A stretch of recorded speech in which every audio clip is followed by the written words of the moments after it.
the countries that are on the path to become financially developed, independent, they want that these countries slow down or stop the use of the natural resources. My mom gave me a very strong role model. She started the path of, it doesn't matter how old I am, doesn't matter what I have built. If it's something that excites me, I'm gonna go for it. If everybody in the world wanted to have a Nordic lifestyle in terms of having all the benefits that they have, we would need to have 6 planet Earth to support all the things that we need. Because, I mean, we have 7 billion of people, but I think not even 1 billion have this very standard way of life that we have in Europe. Really, if you want to build resilience and self-strength, move to another country that you don't speak the language. In Germany, there are more Marks, Stefan, and Toms than women in leadership positions. It's not more men than women. It's men with the same. Welcome to Melting Spices, the podcast where we share stories that cross borders, careers, and cultures. In today's spicy episode, we're joined by Márcia Dantas de Lima, a former lawyer turned sustainability strategist. From Brazil to Germany, from running her own legal firm to shaping global carbon projects, her experience of an international mediator and mom who moved to a country where she didn't even know the language is unique, full on resilience, leadership, and building a greener future. If you enjoy this conversation, and you sure will, don't forget to subscribe, share, and leave us your feedback. You can either watch the podcast on YouTube or listen to it on Spotify, Amazon Music, and Apple Podcasts. Let's dive in. Hola, Márcia. Thank you for participating with us today in the podcast. So let me start with the first question. So you're initially a law person, and you started your career in Brazil. You even founded your own consultancy in law.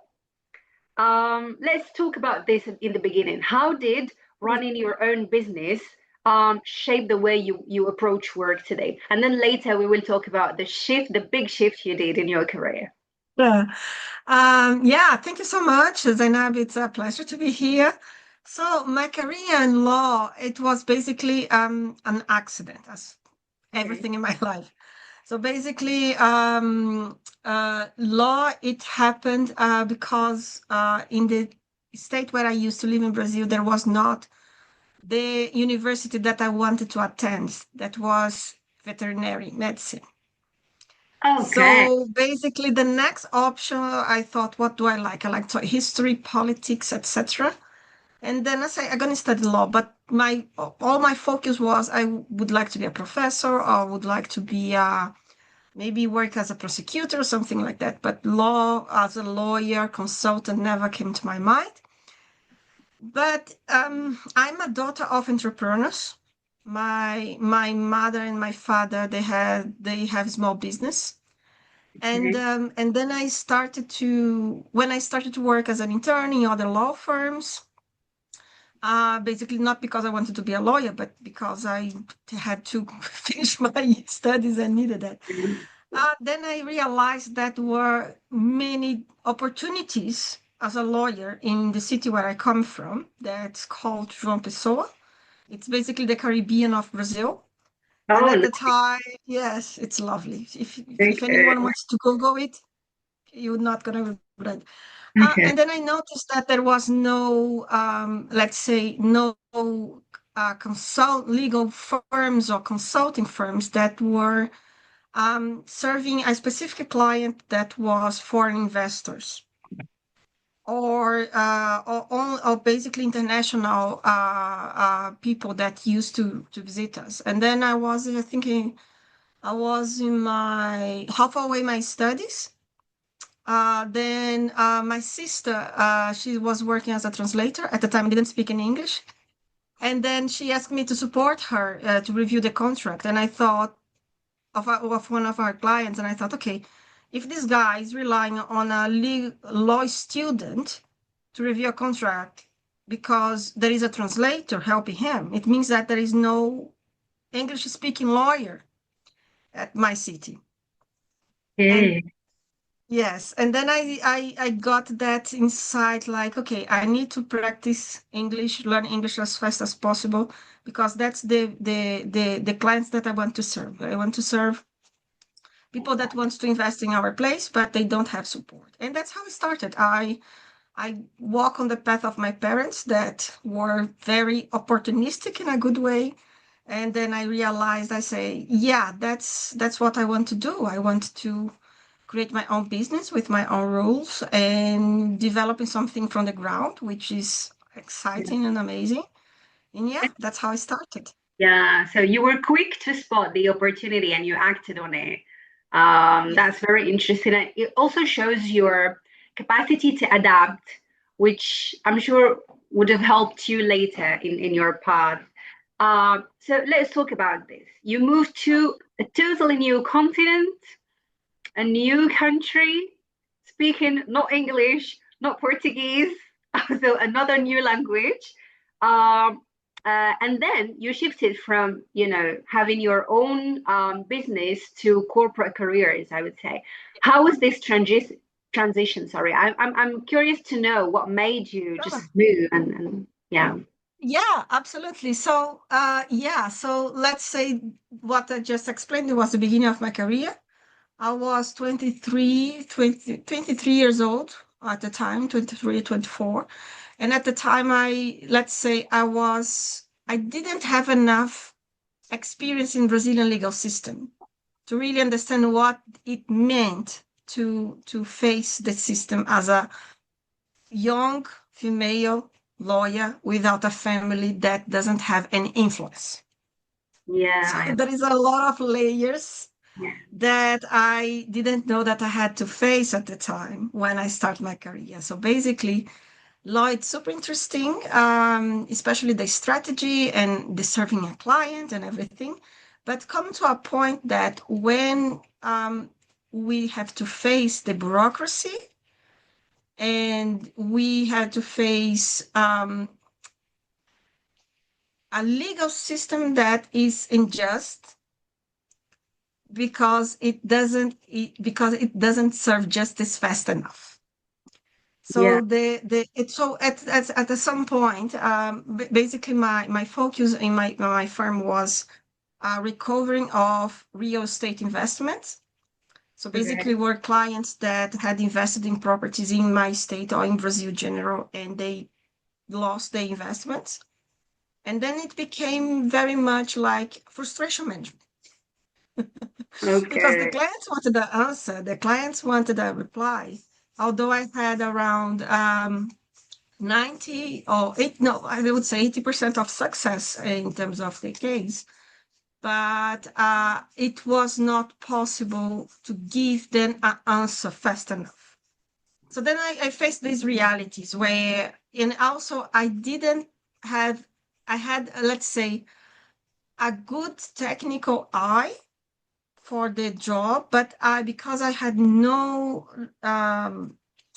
education in terms of being an entrepreneur, I didn't have skills in terms of marketing, financial management, etc., etc. So I had to face the hardships that every entrepreneur have to go.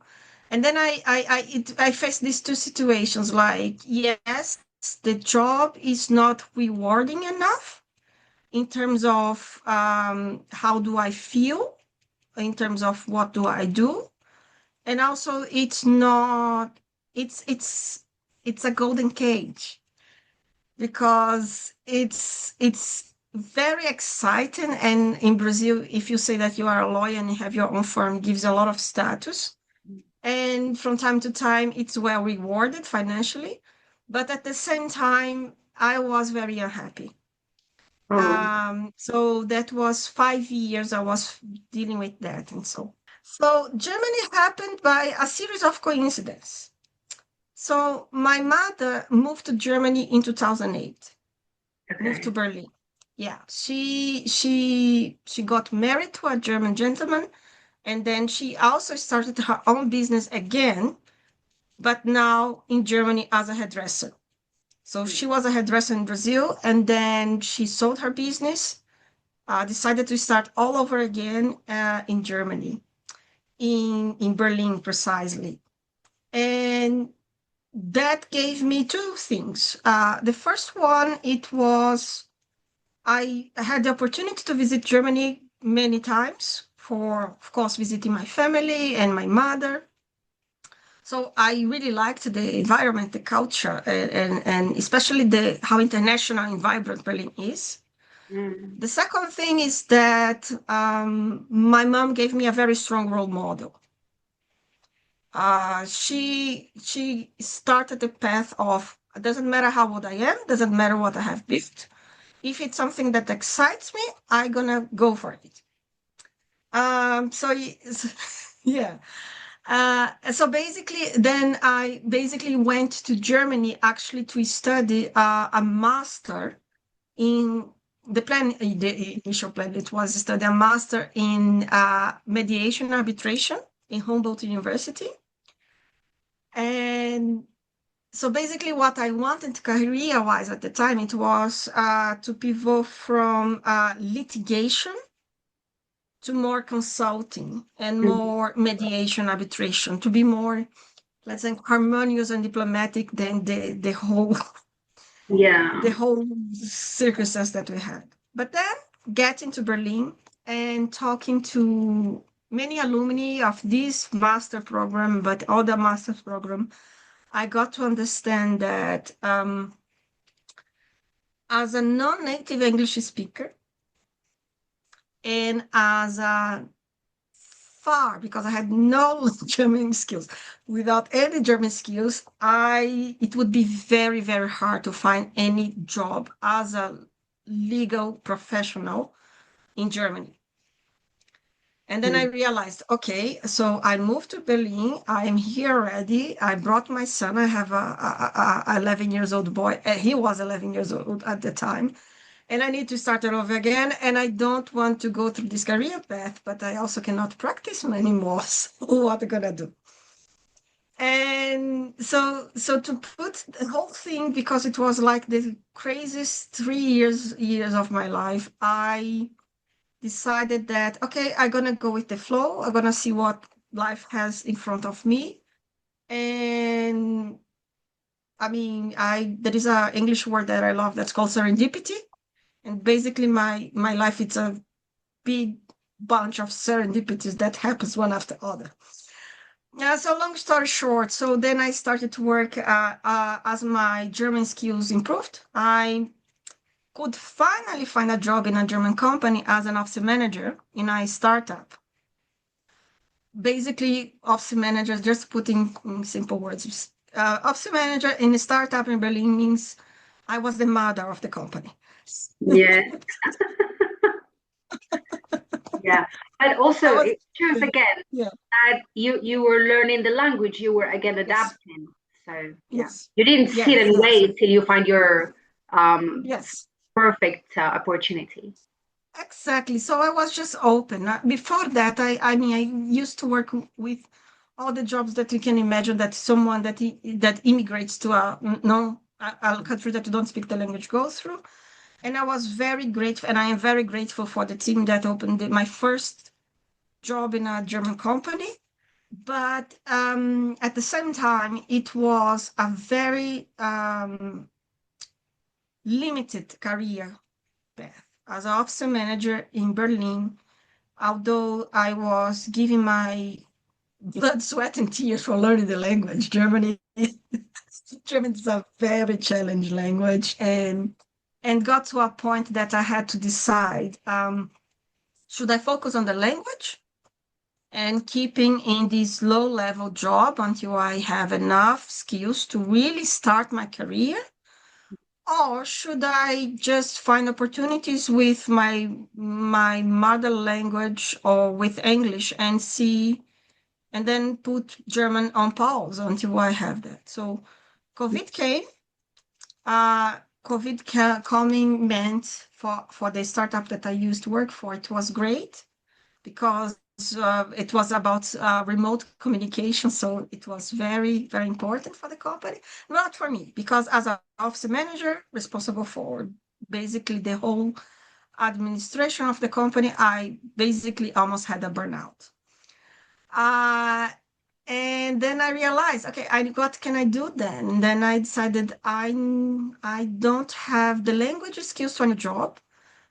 Law, it's very ungrateful career path if you want to have international uh, life, because you are very much attached to the jurisdiction where you studied. Yeah, so I don't have a degree that is useful. I don't have the language. What do I have? And then I got the light bulb. Okay, I'm gonna do an MBA. I'm gonna do an executive MBA, because if it's not, I'm gonna have a degree at least, and I'm gonna have the network, and I'm gonna have at least some direction for whatever is the direction of life. So that's how the shift happened. It was a lot of pressure and a lot of opportunities. So that's how the story Okay. went.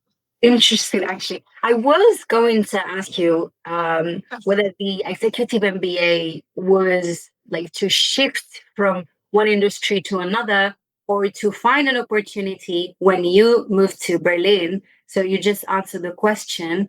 Okay, now we know how the executive MBA came, but how did the shift again to sustainability come? Yeah, that's also a lot of pressure serendipity. So basically, I was still working as this office manager in this startup in Berlin, and a friend of my German stepfather. That's how this thing goes. He is actually a director of NGO that does conservation restoration projects worldwide, and they knew that my stepfather is married to a Brazilian. So this person just asked my stepfather, "Do you know any Brazilian lawyer that you could recommend me?" And then he said, "Yeah." And he actually lives in Berlin. Yeah. And the amazing thing was, I don't know if you or your audience remember that animation movie that's called Rio, that Yeah. about two birds. The most serendipitous thing, like these birds actually, they are real. Their story, it's very similar to that, but they were not in the United States. They were actually in Berlin. Oh, It's a okay. German NGO that basically create a program to reproduce that birds in captivity. And they were now, together with the Brazilian authorities, bringing back the birds to the nature. Okay. So my job as a legal consultant at the time was to create the legal structure to the operations of this organization in Brazil, especially because it's related to environment law and real estate law, etc. And also negotiate with the Brazilian authorities and be then basically the spokesperson, which I thought that was mind-blowing, because and then comes another thing that's a crazy coincidence. Like, I don't believe in coincidence. I say serendipity, but I believe that's blessings, whatever, the universe. Yeah. This project, it's in the region where my father comes from. So I speak the dialect. Oh, nice. And so that's what I felt so much in love, because it has a lot of connections. First, because I love the birds and nature and everything. I wanted to be a vet, actually, as I said in the Yeah, beginning. yeah, yeah. And then the connection with my region where I come from, and then is still practicing what I have studied, but in something meaningful, and I had joy.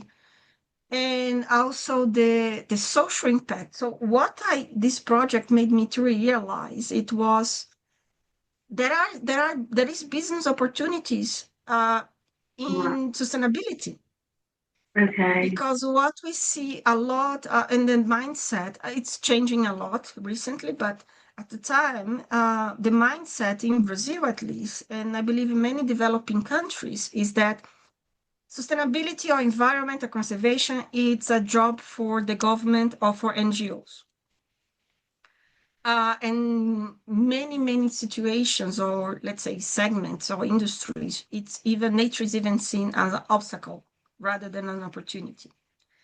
And but then I got my first contact. Okay, there is actually because it's an NGO that was doing the job, but actually the goal in the end it was to create a carbon credit project Okay. for for the area of conservation. So the project would have a income stream for financial activities, and that's where the connection with my current job and sustainability and the whole thing started. Actually, it was a mix of coincidence and pressure and everything. From the way you're telling the story, it's like this job was crafted for you, and the Yes. circumstances were just like preparing you to get this opportunity. Yes.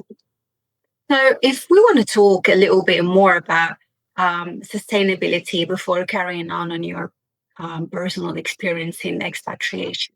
Let's say for those who are not familiar with the let's say the word or the concept, although it's impossible.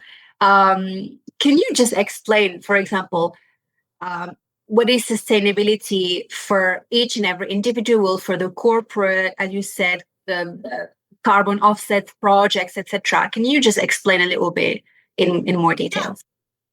So let's say just to my personal opinion, right? I don't like the word sustainability. Okay. Okay. Because sustainability comes with the idea, the concept that you have to sustain, that you need to keep things as they are so they can remain. I think that we reached a point in society and history that we cannot afford to be sustainable. We need to be impactful. Yeah, I understand. Like just keep things today for corporations, for companies, and for us, for people. It's not enough to just not do harm. Mm. If we really want to make a difference, it's about what are the active actions that a company, a person can, a government can take to improve the damage that exists. Mm. So Right. I think that because that's the thing. And so for me, sustainability is it's today I see like a good intention, but it's not enough. Mm. You need to go beyond good intentions in everything. So for me, and then what I mean about impact, and it's another thing that's I like to that I think that's important also to explain. The crisis that we are facing today, it's not just one crisis, right? It's not just the climate, it's not just government, democracy, whatever. We are facing systematic, multiple, interconnected, urgent crises. Humanitarian, political, climate change, biodiversity loss, whatever. So whatever is the solution, when companies and corporates, they think about sustainability, they need to think globally, not in terms of geography, but in terms of what is the impact and what are the impact that I want to create. Because if you do not tackle climate change, biodiversity loss, and social impact, or social, I don't like the word, another thing, I so picky with words. I think that's the law thing.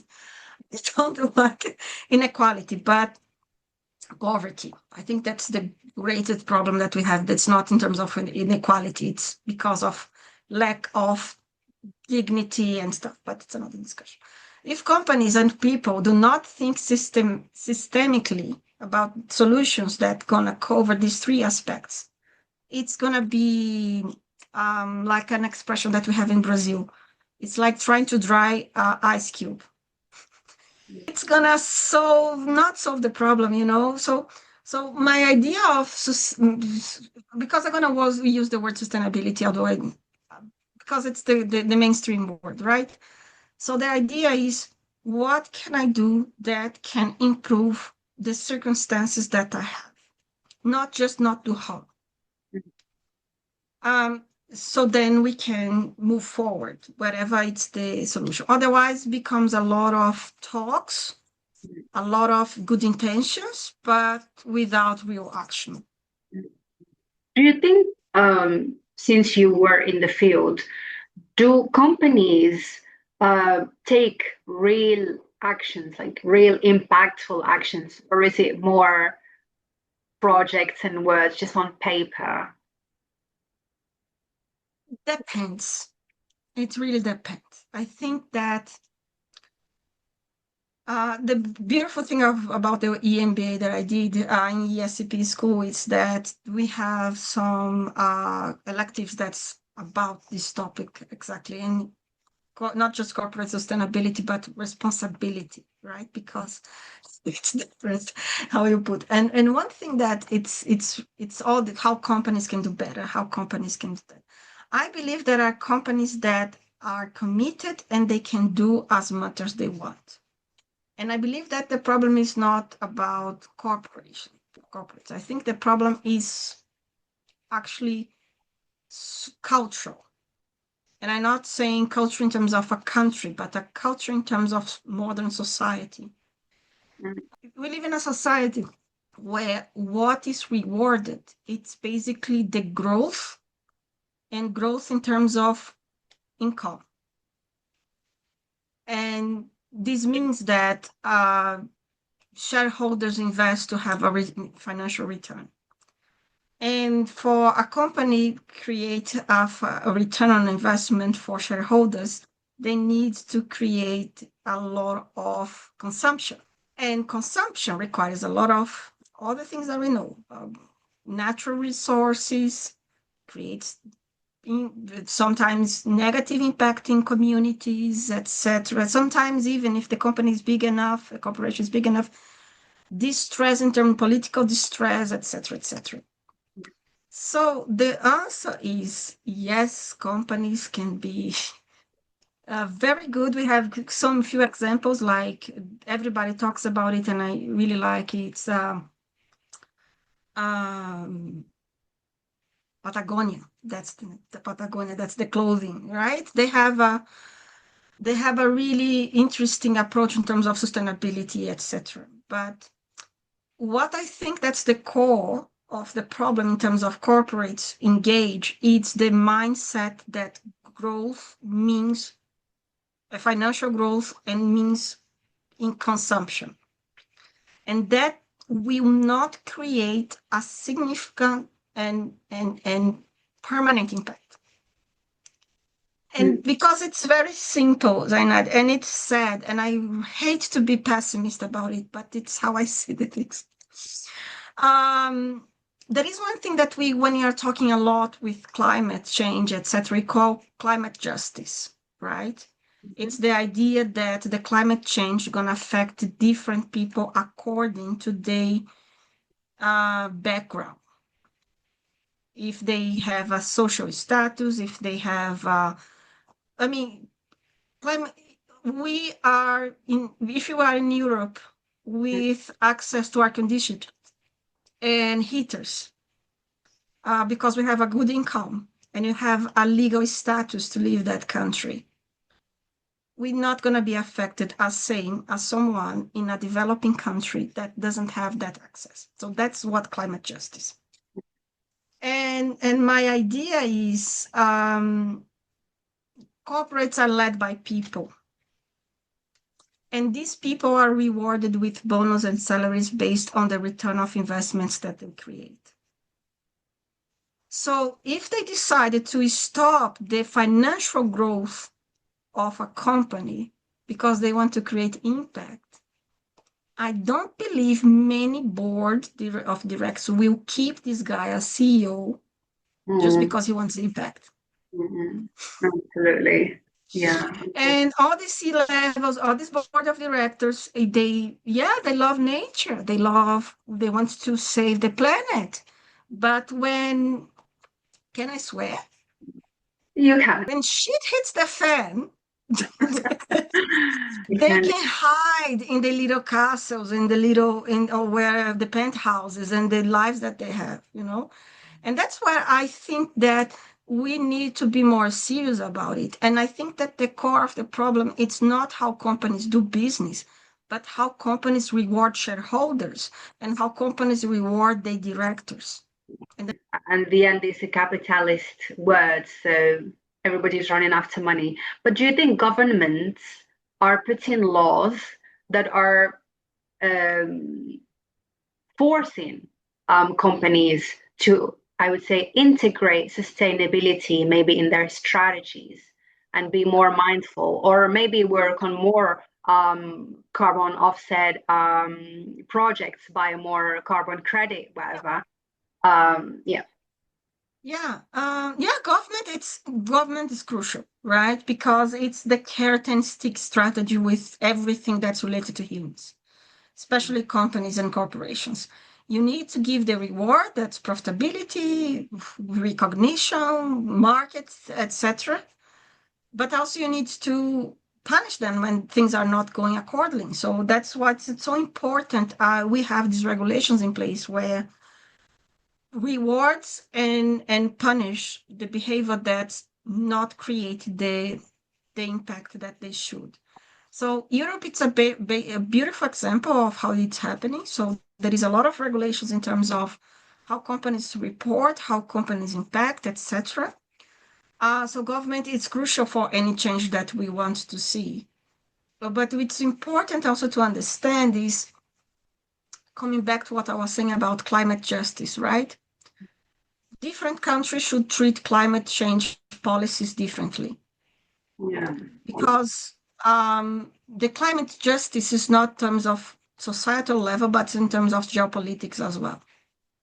Because it's very unfair, and maybe it's not very nice to me to say like that, but let's say the developed countries, the ones that profit over colonialism, profit over industrial revolution, profit over the exploitation of their own natural resources, basically destroy the nature, destroy whatever they could to reach to the point where the population have a more than necessary comfortable life. Now the same societies, countries, they want that the countries that are on the path to become financially developed, independent, they want that these countries slow down or stop the use of the natural resources because the word that they helped to destroy needed that. So it's very important that policies, that's what I meant when climate change, biodiversity, and social impact should be taking the three of them together, right? Europe, United States, and the Western world can afford today to have policies that slow down progress or sometimes stop some industries on the sake of minimize the problems that they created. But the same, let's say, the same policies should be reviewed according to the economical and let's say social development of each country and each society. So because it doesn't make sense you save the planet but kill people, in the process. So it's very tricky. That's what I said. It's a systematic, urgent, and interdependent. Talking again about climate injustice, I see that many offset projects done by Euro-based companies are done in, let's say, Latin America, Africa, Asia, Is this related to climate injustice, or is it related to cost, or what is it related to? It's a mix of everything. Like it's very much related as the carbon market was created. The carbon market was created what we call the Agreement of Paris, like the Paris Agreement. And then exactly to correct the climate injustice. So basically the country. Sorry, Marcia, if you can explain what is this Yeah, sure. carbon credits? So the Yeah. Paris Agreement, it's basically, it was a convention of UN Okay. where the countries, they got together and they decided that climate change is real and countries and nations need to do something about it. So that's why sometimes in the news you see people talking about, United States doesn't is not part of the Paris Agreement anymore, etc., etc. So it's a commitment that countries made that they will take measures to stop climate change or to reverse climate change or to do something about climate change. And these, let's say, historical inequality or this historical difference of in terms of the impact of that each country had to the status that we have today is taking account into the Paris Agreement. And but every country have their own targets, right? The difference is that the developed countries they have some certain of commitments to support the developing countries to keep the economical and social development, but without using the natural resources and the ways that would create even extra impact on the planet. Because what is clear for everybody is that the world can't afford, let's say, Western way of life, right? Because I heard that if everybody in the world wanted to have a Nordic lifestyle in terms of having all the benefits that they have, we would need to have 6 planet Earth to Wow. support all the things that we need. Because, I mean, we have 7 billion of people, but I think not even 1 billion have this very standard way of life that we have in Europe, right? A lot of countries and a lot of people is still living in very humble conditions. So yeah, so that's what the Paris Agreement it's exists. So created different ways of countries where they can address these things. And one of these ways is the what we call the compliance market, which basically exists basically in Europe and some countries where the certain industries they have a cap where about the emissions, and these industries they cannot go beyond this cap. And if they go beyond this cap, they need to buy credits or means investments, and that's like a market exists. And then there is the voluntary carbon market, which is, as the name says, is nobody's obliged to that, but it means that companies, people, they can buy carbon credits to offset or compensate the emissions that they create. And companies do this for different purposes. Some companies do that for publicity. Some companies do that because of the sustainability strategy, or because, and so on and so on. What's interesting to understand, it's a little lot, there is a lot of people thinks that carbon credits in carbon market, it's green, it equals greenwash. It can be, but not necessarily. I like to say that the carbon market and carbon credits, it's like money. Can be used for a lot of good things and create a lot of good impact and people be very happy with that, or you can be damaged. So it's the same with the carbon credits in the carbon market. So, and why in Latin America, in developing countries? So because especially for projects that, because a carbon credit to be relevant, right, to exist, the concept is that um, this project that creates the credits, they would not exist without the intention. That's a concept that we call additionality. So basically, if the reduction of emission of it, if the capture of the carbon or GHG gases would exist anyhow, so why do you have a project? So that's the logic behind. So a project that creates strategies and implement activities that gonna reduce emissions that would happen if it didn't exist, or helps to capture GHG gases that otherwise wouldn't be captured, then you can have a carbon credit project. And what happens is that in many European countries, these activities already exist, enforced by law. While in Latin America, many countries in Africa, Asia did not. So that's why, and especially projects related to what we call nature-based solutions. That's like conservation or reforestation or restoration projects that helps to create this climate impact. A lot of these projects happens in Latin America and Africa and in other developing countries because the opportunity. So it's a lot of things. It involves geopolitical, politics, economics, it's corporate strategy. Yeah. I'm curious a little bit about just having your point of view on sustainability in aviation, because that's my field of work. So I've Googled a little bit, few numbers, and it says that aviation accounts for 2.5% of the CO2 emissions. Yeah. But, you know, there are all those big targets that we keep talking about, net zero emissions by 2050, airlines using SAF, sustainable fuel.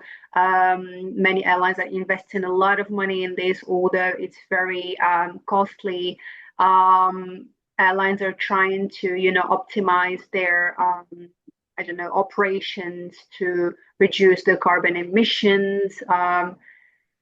Do you think that these, of course, it's also enforced by laws? I mean, there are taxes now on air traffic, air travel in Europe, for example, in France. Do you think that all these measures will enable to achieve this target of net zero by 2050? I think that's all these measures are very important to support that. And I think that I don't think aviation it's the problem of climate change, to be honest. I think aviation is the least of the problems. But then when you want to look deeper, what is the real problem today in terms of these three pillars that I said? Climate change, biodiversity loss, and social inequality or social problems. It's land use. Yeah. It's land use. And simple like that. Like today, land use correspond for the hike of extinctions of species, for the carbon emissions because of deforestation, because of fires to clean areas, because of how industrial agriculture that's not conscious creates the impact. So there is so many things that are really, really bad. And people, sometimes they like to pick on things that it's very obvious. Like, because if you see the size of a plane and the amount of fuel that you use, and people do this calculation, oh, you travel to this place, to that place, that's the amount of tons that you use. But if people pay attention, what is what you eat? What is the clothes that you use? What is, how do you use your time? All these things, it's what it matters. It's not the details about the consumption, it's the whole mindset. I had a very interesting discussion one day, because I feel very blessed for being Brazilian, from the place in Brazil that I come from, and work in this field. Because sometimes I feel that there is a lot of people try to be pure, about this topic, and they forget to be pragmatic. But we need to create change. We need to be pragmatic. I had a very interesting discussion once in a circle in Berlin, and it was a group women talking and working with climate. That was the topic. And there was this lady. She's sweet and nice, but she was kind of bragging that she was going on holidays from Berlin to Morocco by bus. Wow. Because she's saying, yes, because we shouldn't fly. We shouldn't use. If you really believe in the cause, you should do that. And then she said, even if we have to sacrifice, visit family from time to time, etc. And that hit hard on me, right? I live in Brazil. My family's there. Yeah, you cannot go by bus. No.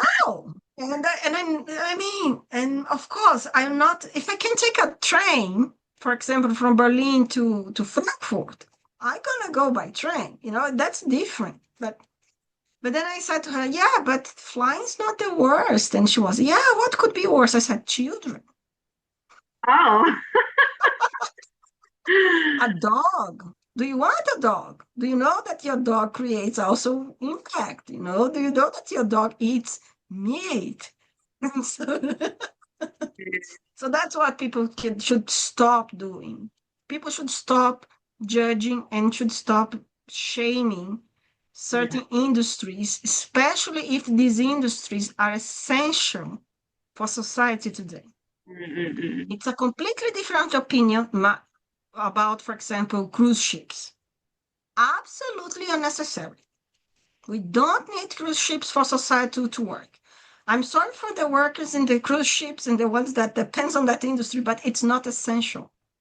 But aviation is. Of course, we can take measures to avoid the impact. As I said, if it's possible, it's viable, take a train, take a bus.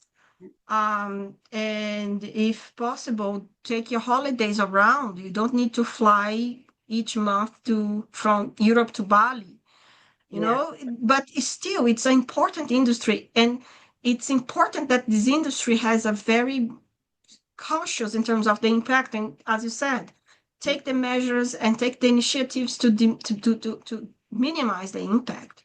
But still, it's not the biggest problem in terms of climate. Yes, absolutely. As you said, for every industry, it's like a risk reward type of thing. If this is, I mean, it gives an added value to people, then we should, like you said, look at something that's more leisure than needed.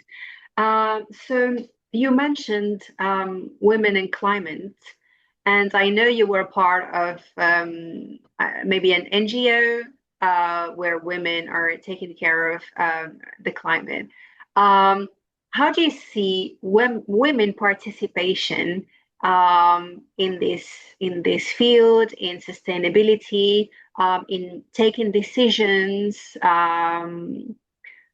I mean, maybe in Europe, in Brazil, or worldwide, if you have the exposure.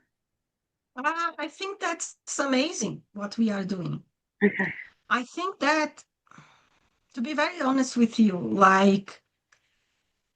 I think women are taking, it's my personal opinion, disclaimer. My feeling, working industry and talking to people, is that women are taking the issue more serious than men. And I see that women are really concerned. And it's not that men do not do that, but the number of women that I see in terms of their lifestyle, the arguments, the values of what they are bringing, especially this younger generation. I think that they are much more empowered and much more active in terms of to create the change that we need. And what I miss, and then it's not terms of just climate, but society as a whole, it's like there are not many women in leadership positions as it should, even when in terms of climate. There is a lot of activists, but I don't see as many CEOs or C-levels or founders or women in the leadership position. And I believe that comes to the whole gender. And that's what's there is. I know some people that working with climate gender because it's even a thing, you know. There is even studies, like a lot of people are studying like this correlation, how women are impacted by climate change and are acting climate change. So what I see is I don't see many founders, and I don't believe that's because there is not many entrepreneurs. I think because the funds are not going to these women, and these women are not being hired. And these women, maybe because all the things that we know that happens in any industry, family, misogyny, etc., etc., etc. These women are not getting the position that they should have. But when I and I talk to everybody in the industry, regardless of the gender, I feel that men are very business oriented in that aspect, very much. Like they are very pragmatic, which is not bad. It's just if women, I feel that they care deeper, at least the ones that I met. Maybe I'm wrong. No, absolutely, yeah. As you said, I often discuss with people, and the same point comes up, not just in sustainability or environment, but in every, I mean, every field, every industry. As you said, women and men have different perspectives, and it's not bad, but this complementarity should uh, reflect also in these industries, to broaden the strategies and the subjects that matter to every company, etc. But unfortunately, to this point, female representation is not as high as it should be. Um, which takes me to talk about your personal experience, like, as a woman, as a female. You mentioned that back in Brazil, when you started your law firm, you were not backed up by a law family, or as a woman, you faced some challenges. Can you take us through this? I mean, whether Sure. still Berlin, different. Berlin's not different in terms of the problem. So back then, not without disclosing my age, what I'm talking about is 20 years ago, right? Yeah, it's okay. You look 20 anyways. Yes, thank you. But 20 years ago, and it's still like Brazilian society, it's very patriarchal. It's changing, and it's changing very fast, but still, and especially 20 years ago, was very patriarchal, which means that one woman with their own business, she wouldn't be taken as serious as a man.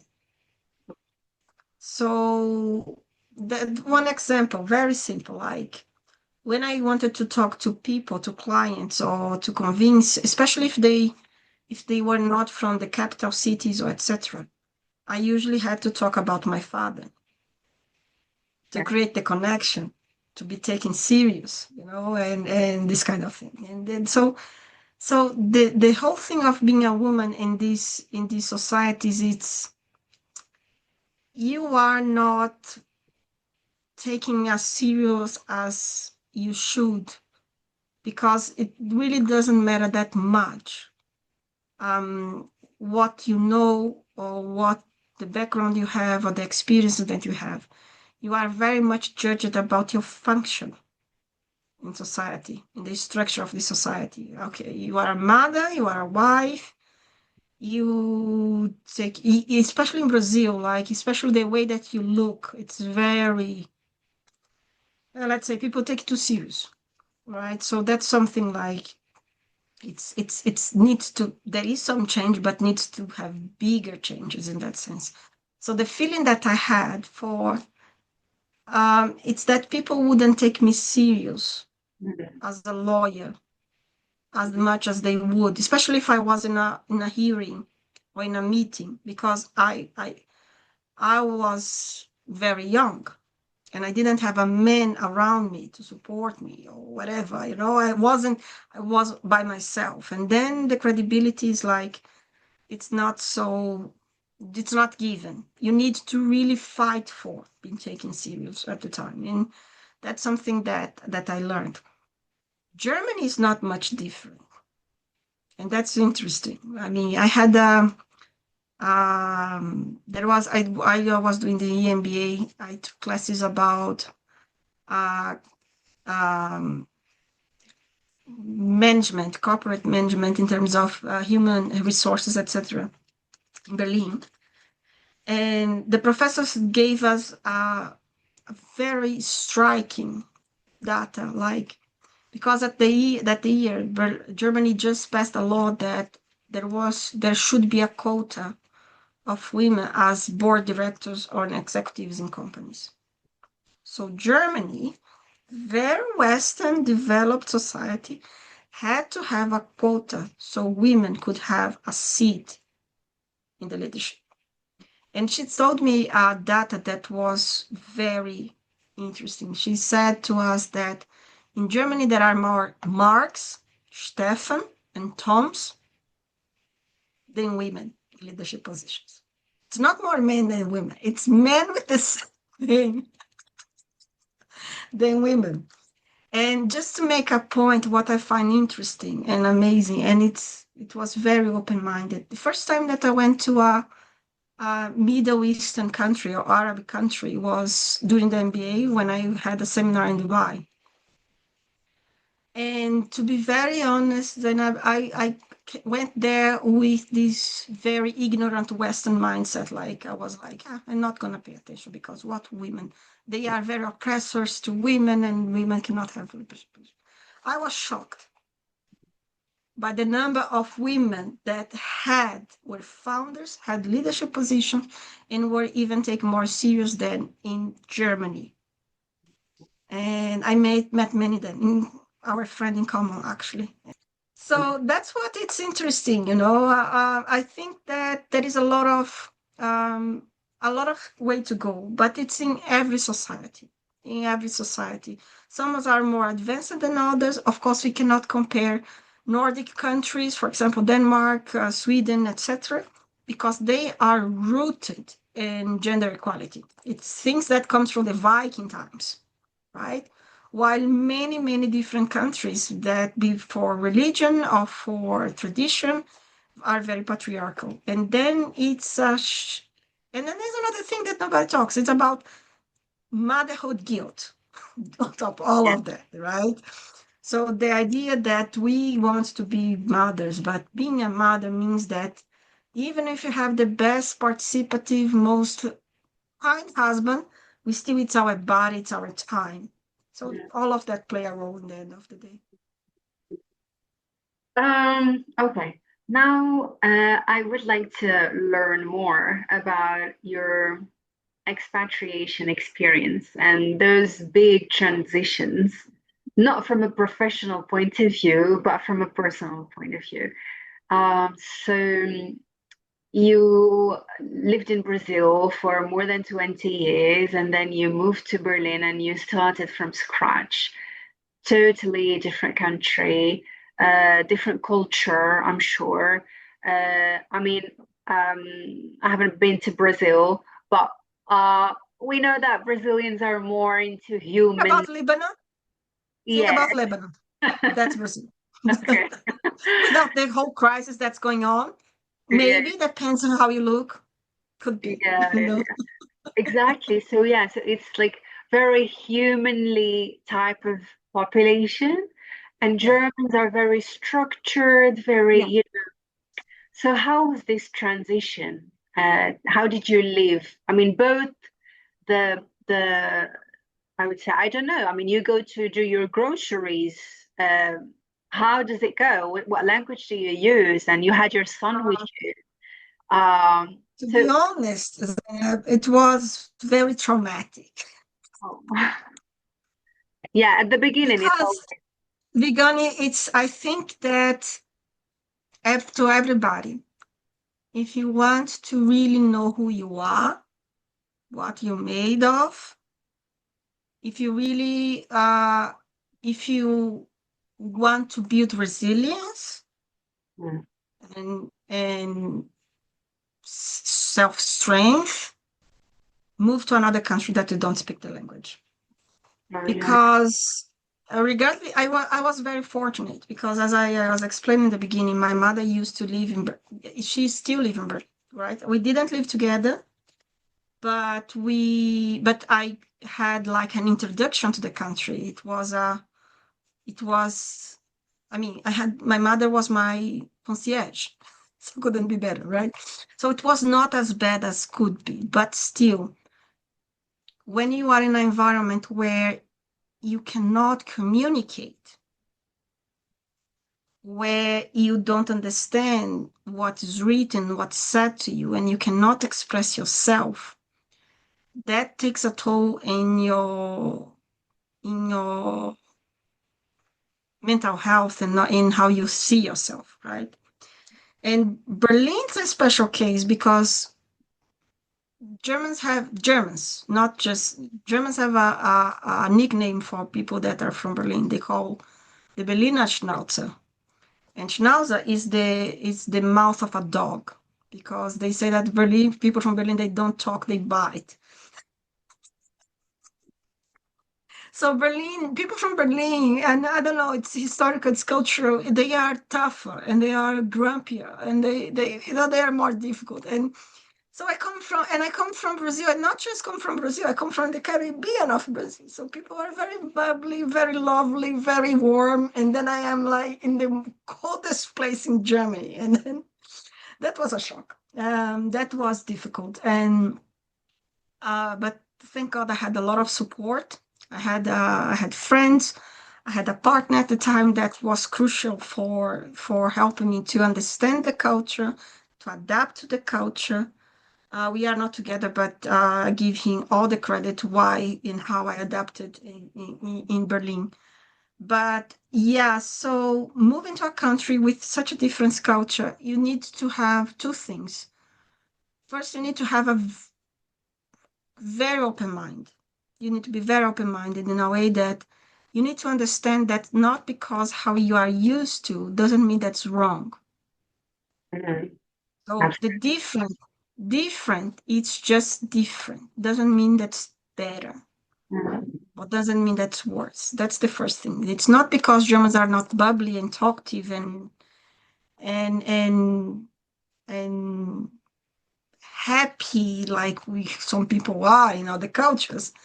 Doesn't mean that they are bad or they are doing the wrong thing. It's just different. So the first thing I would say is that. The second thing is that patience and optimism. You have to, if you want to survive, you have to believe that things gonna get better. yeah. If you don't believe that things gonna get better, you can survive. It's like, especially because, just an example, like countries, it's one of the things. The other thing is the climate. Because I come from the tropical part of Brazil. Every year round, doesn't matter what's the time of the day in the year, it's around 28 degrees. The Nice. difference is if it rains or not rains. Sunny, 12 hours of sunlight every day of the year. Amazing. And then I come to Germany in Berlin. So that's the thing. And you need to believe that you need to have a plan. Don't go to these places without a plan of where you want to be and what are the steps that you want. Because if you just go to survive, yes, you're gonna find a way. You're gonna find a spot. And I said at the beginning, I said the whole time that was a lot of opportunities, right? It was a lot of pressure and opportunity, etc. But I always had a plan. The plans helped me to keep motivated and attuned. But I was also open-minded. And that's what it's important. Like, you need to have a plan and you need to have an objective, but be open to opportunities that can show up, because you never know what's behind the door. So, and in terms of language, a mistake that I made: don't date someone that speaks the same language as you. True. Yeah. Otherwise, you would not learn. You're not learn. Like, my partner, he's Dutch, and then we met speaking English, right? And even if it was a German, I would start the relationship speaking English. And at some point, we were at home. I was speaking Portuguese to my son, English to him. My son didn't speak in English, so they were speaking German. And it was this whole thing. So yeah, so find a boyfriend or a girlfriend that speaks the language that you want to learn. Best thing.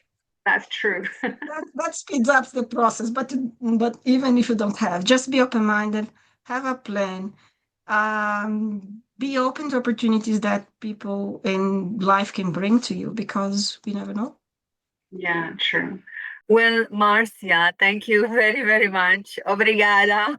I don't speak Portuguese. I do speak Spanish, but it's very different. Close enough. Close Close enough. enough. Okay, sure. But we have this one word in Moroccan dialect, festa. This we use. Same This as one that. word that every Moroccan would understand. And I think that's the Awesome. best word. Yeah. Thank you. That's yeah. Thank you It's for joining. lovely. Shukran, Zainab. Oh, thank you. It was really eye-opening on so many things, and your experience is truly very unique, but very interesting for anybody to be inspired by. Thank you for joining me today, and wish you all the best. It was a pleasure. Thank you so much. Thank you.